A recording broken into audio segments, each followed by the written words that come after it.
Team A, Team B? Pwede ba doon tayo sa dulo? Ayan, pwede ba tayo doon?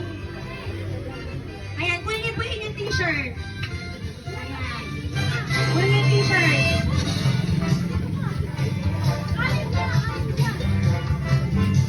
Two, four, five. Two, four. Oh, sobra ng isa. Sobra tayo ng isa pala. 2, 4, 5. Ay, di ba? 2, 4, 5. 2, 4, 5. Ito.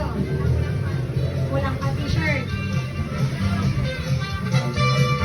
Ayan. Ayan na. Okay. Tanggalin niyo po sa plastic. Okay, tanggalin muna natin sa plastic. Ayan. So, ito muna ang mechanics. Huwag niyo po tatanggalin yung mancha, ha?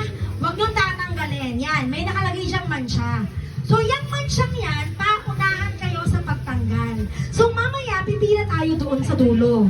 So, meron tayong Team A, meron tayong Team B. Na kung saan, kabilisan tayo ng pagtanggal ng mancha. Una muna, si Team Player 1. Tatanggalin muna ni Team Player 1 yung mancha. Pagkatanggal ni Team Player 1 ng mancha, isusuot ang damit bago tayo iikot. Pag nakaikot na tayo doon sa circle, charot, duhat na nagkarlan, charot.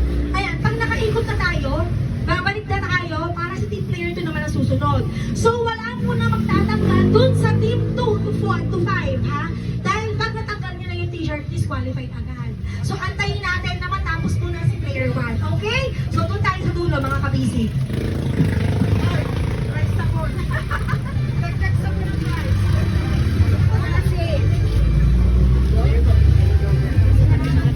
Oo nga. Delicate kayo, mga boy. Excuse me. Para mag Christmas party.